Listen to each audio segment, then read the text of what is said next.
కార్యక్రమమును వీక్షిస్తున్న మీ అందరికీ యేసుక్రీస్తు నామమున వందనములు. జీసస్ కేర్స్ మినిస్ట్రీస్ వారి యేసే నా ఆదరణ అను కార్యక్రమునకు స్వాగతము. ఇప్పుడు మా నాన్నగారు పాస్టర్ వై మోహన్ రావు గారు దైవ సందేశం అందించెదరు.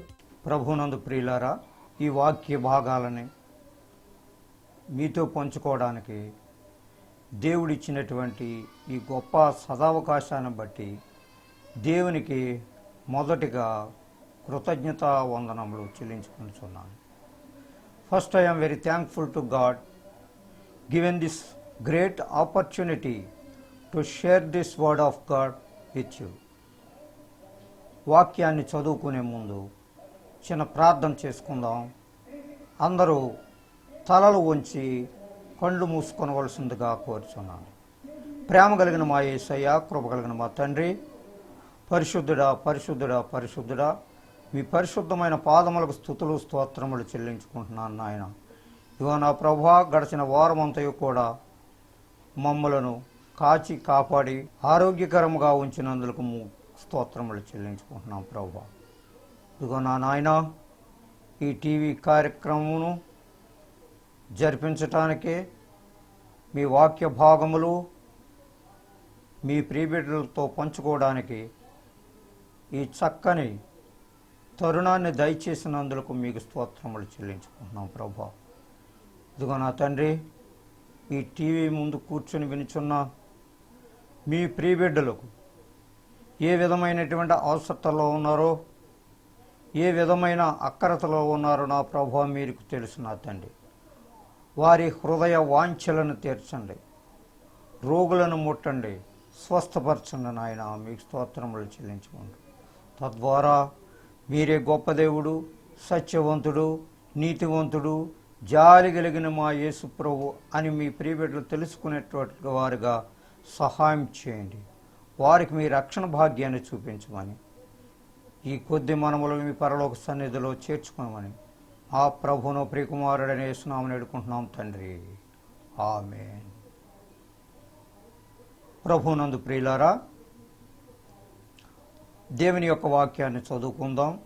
ఈ భూమి మీద మనుషులుగా జన్మించినటువంటి మనము ఎన్నో రకాలైనటువంటి కోరికలతో మన జీవితాలను సుఖమయముగా జరుపుకోవాలని ప్రతి మానవుడు కూడా చూస్తూ ఉంటారు. ఎవరు కూడా ప్రభు కోసం జీవించాలి, ప్రభువుకి నమ్మకమైనటువంటి జీవితాన్ని గడపాలి అని కొంతమందే ఆలోచిస్తూ ఉంటారు. ఆయన రుచి తెలిసిన వారు ప్రభువారిని హృదయపూర్వకంగా అంగీకరించినటువంటి వారికే ఈ మనసు కలిగి ఉంటారు. అయితే దేవుడు చెప్పినటువంటి మాట ఏంటంటే, అపోస్తలుడైన పౌలు ఫిలిప్పీలకు రాసినటువంటి పత్రిక 2వ అధ్యాయము 4వ వచనము నుంచి 11వ వచనం వరకు మనతో ఈ విధముగా మాట్లాడుతున్నారు. మీలో ప్రతివాడును తన సొంత కార్యములను మాత్రమే కాక ఇతరుల కార్యములను కూడా చూడవలెను. దేవునికి స్తోత్రం. చూసారా ఏం చెప్తున్నారో? మీలో ప్రతివాడును తన సొంత కార్యములను మాత్రమే కాక, ప్రతివాడు కూడా, ప్రతి మనుష్యుడు కూడా తన కోసమే, తన స్వార్థం కోసమే, మన బిడ్డల కోసమే బ్రతకాలి, నేను గొప్పవాడిగా జీవించాలి, గొప్ప ధనాన్ని సంపాదించాలి, ఏ రకముగా అయినా పర్వాలేదు అనేటువంటి కోరికలతో కొంతమంది జీవిస్తూ ఉంటారు. అయితే ఆ కోరికల మేరకే కాక ప్రభు చెప్పినటువంటి మాట ఏమిటంటే, మీరు సొంత కార్యములను మాత్రమే కాక ఇతరుల కార్యములను కూడా చూడవలను. ఇతరుల కార్యములను అంటే ఇతరులు పడేటువంటి బాధలు ఏమైతే ఉన్నాయో, నీ ప్రక్కవారికి కావలసినటువంటి అవసరతలు ఏమైతే ఉన్నావో, వారి మధ్య నీవు ఘనముగా జీవించినటువంటి వాడుగా నీవు కనపడతా ఉన్నావు. నీకు సరే, నీ జీవితానికి సక్రమైనటువంటి ధనాన్ని నీవు సంపాదించుకున్నావు, సక్రమైనటువంటి పొలాన్ని, పాడి పంటలను సంపాదించుకున్న సుఖవంతమైనటువంటి జీవితాన్ని జీవిస్తూ ఉన్నావు, అది మంచిదే.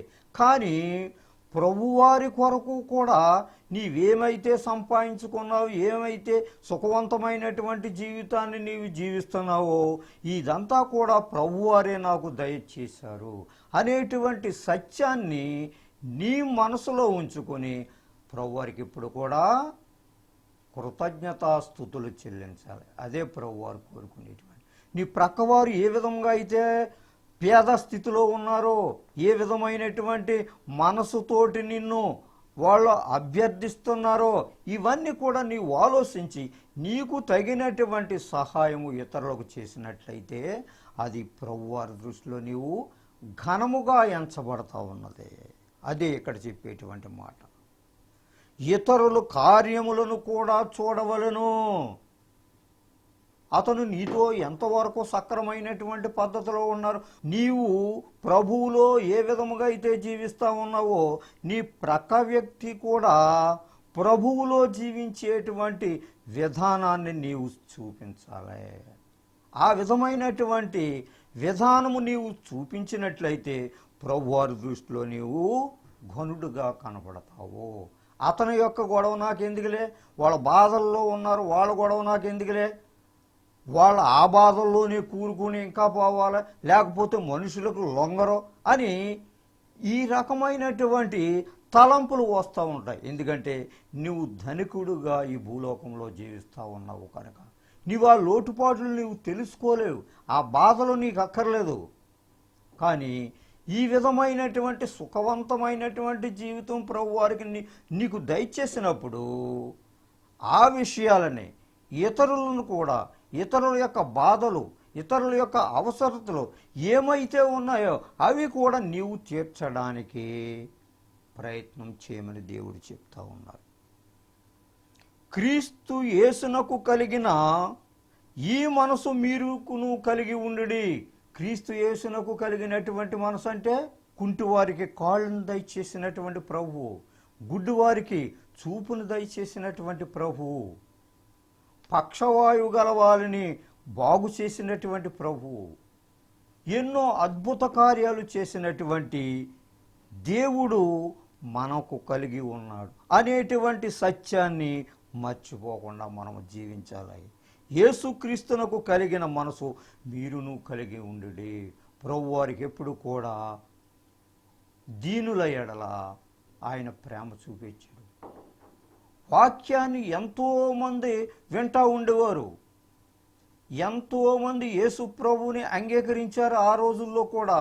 అయితే కొంతమంది అయితే దేవునికి వ్యతిరేకంగా మాట్లాడినటువంటి వ్యక్తులను మనం చూస్తూ ఉన్నాం, శాస్త్రులని పరిచయాలను కూడా.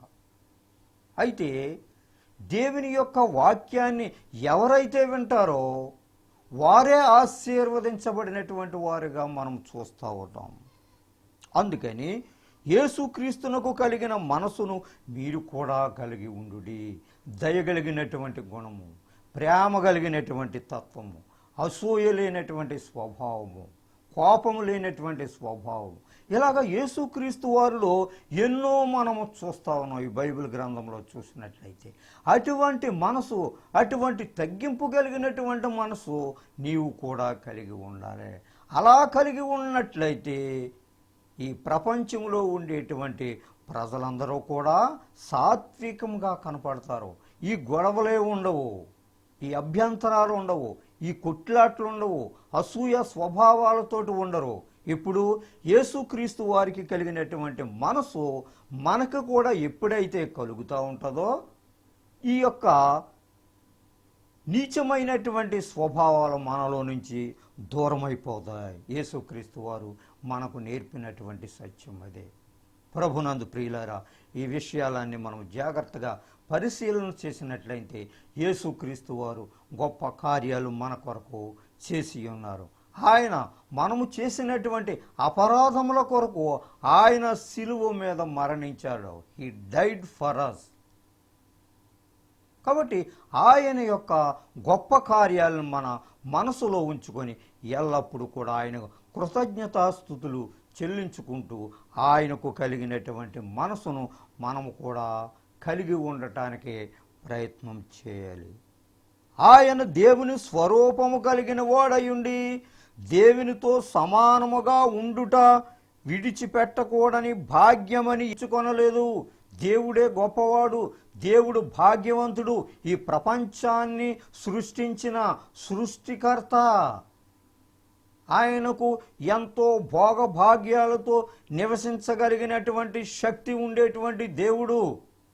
ప్రపంచమే ఆయన సృష్టించినప్పుడు దేవుడు ఆశ్చర్య కార్యాలు చేసేటువంటి, మహా గొప్ప కార్యాలు చేసేటువంటి దేవుడు. ఆయన నీతివంతుడు అనేటువంటి సత్యాన్ని మనం గుర్తెరగాల ప్రతి క్షణము కూడా. అయితే ఆ భోగభాగ్యాలని విడిచిపెట్టి ఇది నా కొరకు కాదు, నా ప్రజలు అనేకమైనటువంటి దీనావస్థలో ఉన్నారు, నా ప్రజలు పాపముతోటి నిండిపోయి ఉన్నారు, కాబట్టి వారిని రక్షించటానికి పరలోకములో నుంచి భూలోకానికి పంపించారు యేసుక్రీస్తు ప్రభు వారిని. కాబట్టి ఇక్కడ ఏం చెప్తున్నారంటే, ఆయన దేవుని స్వరూపము కలిగిన వాడయుండి దేవునితో సమానముగా ఉండుట విడిచిపెట్టకూడని భాగ్యమని ఎంచుకొనలేదు. ఈ భాగ్యం గురించి ఆయన మాట్లాడలేదు. కానీ మనుష్యుల పోలికగా పుట్టి దాసుని స్వరూపమును ధరించుకొని తన్ను తానే రిక్తునుగా ఎంచుకొనెను. దేవునికి స్తోత్రం. చూసారా, ఆ భాగ్యాన్ని విడిచిపెట్టి, ఆ ఉన్నత స్థానాన్ని విడిచిపెట్టుకొని మనుషులమైన పాపములో మునిగి ఉన్న మనుషుల కొరకు ఆయన రక్షించటానికి ఏం చేశారు? ఇక్కడ మనుష్యుల పోలికగా పుట్టి నరావతారి అయి, అంటే మనుష్యుల రూపములో పుట్టి ఈ భూలోకానికి తెంచినటువంటి దేవుడు. ఎందుకు అలాగ చేశారంటే, మనుష్యుని పోలిక చెప్పున ఆయన మనుషులతో సమానమై మనుషుల యొక్క కార్యకలాపాల గురించి ఆయన ఆలోచిస్తూ వీరికి సేవలు చేస్తూ వీళ్ళందరికీ రక్షణ భాగ్యాన్ని ఇవ్వాలి అనేటువంటి ఉద్దేశంతో పేదవానిగా జన్మించారు. దరిద్రమైనటువంటి స్థితిలో జన్మించారు ఆయన పశువుల పాకలో. పశువుల పాక అంటే అది ఎలా ఉంటుందో మనకు అందరికీ తెలిసినటువంటి. అక్కడ ఏమన్నా సెంటెడ్ స్మెల్ వస్తుందా? అక్కడ ఏమన్నా భోగభాగ్యాలు కలిగి ఉండేటువంటి ఆ యొక్క స్థానమా? డబల్ కాట్ మంచాలు గట్ట ఏమన్నా ఉండేటువంటి స్థానమా? అది దేవుడు జన్మించినటువంటి ఆ ప్లేసు చాలా నీచకరముగా ఉంది అక్కడ. కానీ ఆ స్థానములోనే జన్మించినటువంటి దేవుడు మన కొరకు ఆయన ఏం చేశారంటే, మనుష్యుల పోలికగా పుట్టి దాసుని స్వరూపమును ధరించుకొని, చూసారా, అంటే చాలా తక్కువ కలిగినటువంటి జీవితాన్ని అక్కడ జీవించారు. అంటే ఆయన గొప్ప స్థానాన్ని కోరుకోలేదు, నీచమైనటువంటి స్థానాన్ని కోరుకున్నారు. తన్ను తానే రిక్తునిగా చేసుకోలేను, అంటే చాలా తగ్గింపు కలిగినటువంటి జీవితాన్ని జీవించారు.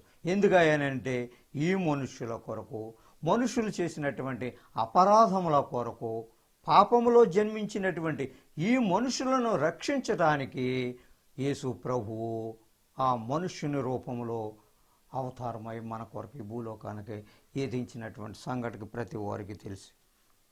8వ వచనం, మరియు ఆయన ఆకారమందు మనుష్యుడిగా కనబడి మరణము పొందునంతగా, ఆయన శిలువ మరణము పొందునంతగా విధేయత చూపినవాడై తన్ను తాను రిక్తునిగా తగ్గించుకొనును.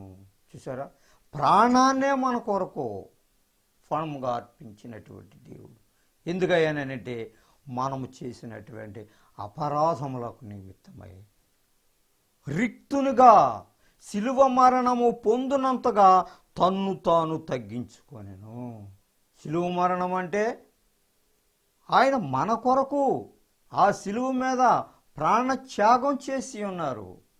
మనం చేసినటువంటి ఈ అపరాధాలు అన్నీ కూడా ఆయన భుజము మీద వేసుకొని మన కొరకు మరణించినటువంటి సంగతి మనము మర్చిపోకూడదు ప్రియులారా. ఇటువంటి ప్రాణత్యాగం చేసినటువంటి దేవునికి మనం ఎల్లప్పుడూ కూడా రుణపడి ఉన్నాం. అందుకని మనము కృతజ్ఞతాస్తుతులు ఎల్లప్పుడూ ఆయనకి చెల్లిస్తూ ఉండాలి. ఆయన ఇచ్చినటువంటి ఈ కృపలు మనం పొంది ఆయన ఇచ్చినటువంటి ఆశీర్వాదముల చేత మనము ఆరోగ్యకరముగా ఉండి మన జీవితాలను ధన్యకరంగా చేసుకుంటున్నామని అంటే ఇదంతా కూడా ఆయన ఇచ్చినటువంటి కృపయే. మనము ఈ రకముగా ఆరోగ్యముగా జీవిస్తున్నామంటే ఆయన ఇచ్చినటువంటి కృపే. ఆయన ఇచ్చినటువంటి కృపలో నీవు అనుభవిస్తూ దేవునికి నువ్వు ఏం చేస్తున్నావు అనేటువంటి ప్రశ్న ప్రతి వారు వేసుకొని ఆయన ఏ విధముగా అయితే తగ్గింపు కలిగినటువంటి స్థితిలో జీవించారో మనము కూడా అదే విధమైనటువంటి తగ్గింపు స్థితిలో మనం జీవించినట్లయితే దేవుడు మనల్ని చూసి ఆయన హర్షిస్తాడు. ప్రభునందు ప్రియులారా, ఇటువంటి మనసుని మనము నేర్చుకోమని దేవుడు మనకి ఈ సమయంలో తెలియచేస్తూ ఉన్నారు. అయితే ఉద్యోగం వచ్చిన తర్వాత భోగభాగ్యాలన్నీ మనకు సక్రమంగా కూడిన తరువాత దేవునిని మనం మర్చిపోయి తిరుగుతూ ఉంటున్నాం ఈ లోకంలో. అది చాలా విచారం. నీ పాత స్థితిని నీవు గమనించుకోలేకపోతున్నావు ప్రియులారా.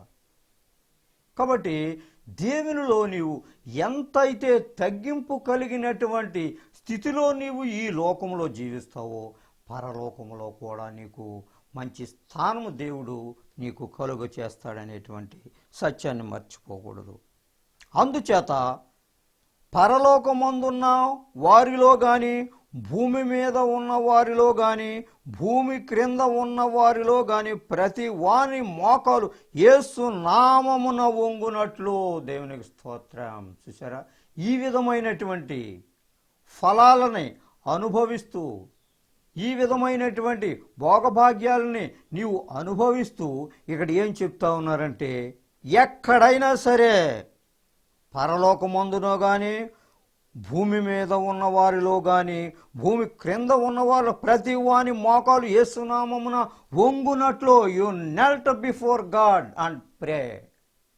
దేవుని సన్నిధిలో నువ్వు మోకరించి ఆయనకు ప్రార్థన చేయి, నీ విన్నపాలను ఆయనకి తెలియచేయి. అలా తెలియచేసినట్లయితే దేవుడిని యందు సంతోషిస్తారని ఇక్కడ మనకి చెప్తా ఉన్నారు.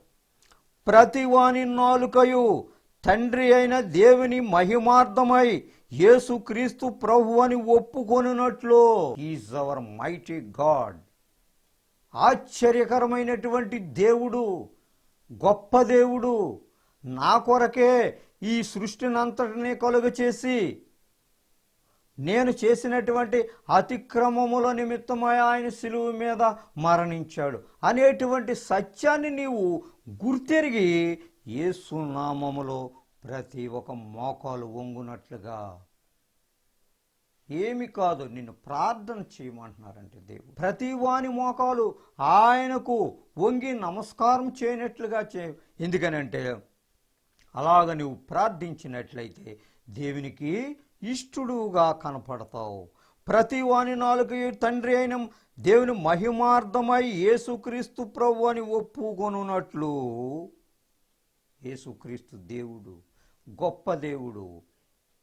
ఈ యొక్క గొప్ప కార్యాలన్నీ దేవుడే చేశాడు. దేవుడు తప్ప ఎవరు నాకు ఈ కార్యాలు చేయలేదు అనేటువంటి సత్యాన్ని అనేటువంటి మాటలను నీవు ఇతరులకు పంచిపెట్టాలి. నీవు సాక్ష్యంగా దేవునికి ఉండాలని దేవుడు చెప్తా ఉన్నాడు.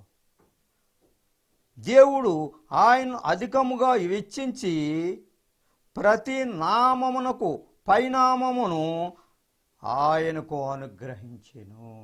చూశారా ప్రియులారా, దేవునికి చేసినటువంటి ఆ యొక్క గొప్ప కార్యాల నిమిత్తమై ప్రతి వారు కూడా ఆయనని పూజించాలి, ప్రతి వారు కూడా ఆయన్ని హెచ్చించాలి. ఆయన హెచ్చించటం మానేసేసి నీవు హెచ్చించుకుంటున్నావు ఈ లోకంలో. నేనే నా సొంత బలంతో ఇదంతా నేను చేశాను, నేనే ఈ గొప్ప కార్యాలు నా శక్తి వంచనతో నేను చేశాను అని నీవు ప్రగల్భాలో నీలో ఉండేటువంటి గర్వంతో నువ్వు మాట్లాడుతున్నావు ప్రతి చోట కూడా. అది నీకు తెలియట్లేదు అమాయకుడా. ప్రభువులో నువ్వు ఎంత వెనకబడి ఉన్నావో అనేటువంటి సంగతిని నీవు గుర్తించలేకపోతున్నావు. కాబట్టి దేవుడు చెప్పినటువంటి మాటలు ఏ రకముగా ఉన్నాయో నీవు తెలుసుకుని అటువంటి తగ్గింపు కలిగినటువంటి మనసుని నీవు జీవించమని చెప్తా ఉన్నాడు. చివరిగా లేమెంటేషన్స్ విలాపవాక్యములు 3వ అధ్యాయము 31లో ఈ విధముగా చెప్తున్నారు. ప్రభువు సర్వకాలము విడనాడు, దేవుడెప్పుడు కూడా నీతోటే ఉంటాడు. ఎందుకనంటే if you are living in him God always with you. నువ్వు దేవునిలో ఎల్లప్పుడూ ఆయనతో ఉంటే ఆయన నిన్ను విడిచిపెట్టేటువంటి దేవుడు కాదు. నువ్వెన్ని బాధల్లో ఉన్నా, ఎన్ని ఇబ్బందుల్లో ఉన్నా దేవునినే నువ్వు ఎల్లప్పుడూ గనపరుస్తున్నావు. కాబట్టి దేవుడు నీకు మహా ఆశ్చర్య కార్యాలు నీకును నీ కుటుంబాలు చేయటానికి ఆయన సిద్ధంగా ఉన్నాడు. అట్టి కృప దేవుడు మనందరికీ దయచేయనుగాక. రోమీయులకు రాసిన పత్రిక 12వ అధ్యాయము 3వ వచనం నుంచి 10వ వచనం వరకు ఇలా రాయబడి ఉన్నది. తన్ను తాను ఎంచుకొన తగిన దానికంటే ఎక్కువగా ఎంచుకొనక దేవుడు ఒక్కొక్కనికి విభజించి ఇచ్చిన విశ్వాస పరిమాణ ప్రకారము తాను స్వస్థ బుద్ధి గలవాడొకటకై తగిన రీతిగా తన్ను ఎంచుకొనవలనని నాకు అనుగ్రహింపబడిన కృపను బట్టి మీలోనున్న ప్రతివానితోనూ చెప్పుచున్నాను. ఒక్క శరీరములో మనకు అనేక అవయవములుండినను ఈ అవయవములన్నింటికీ ఒక్కటే పని ఎలాగూ ఉండదో అలాగే అనేకులమైన మనము క్రీస్తులో ఒక్క శరీరముగా ఉండి ఒకనికొకరము ప్రత్యేకముగా అవయవములమై ఉన్నాము. మనకు అనుగ్రహింపబడిన కృప చొప్పున వేర్వేరు కృపావరములు కలిగిన వారమై ఉన్నాము గనుక ప్రవచన వరమైతే విశ్వాస పరిమాణము చొప్పున ప్రవచింతము, పరిచర్య అయితే పరిచర్యలోను, బోధించువాడైతే బోధించుటలోను, హెచ్చరించువాడైతే హెచ్చరించుటలోను పని కలిగి ఉందుము.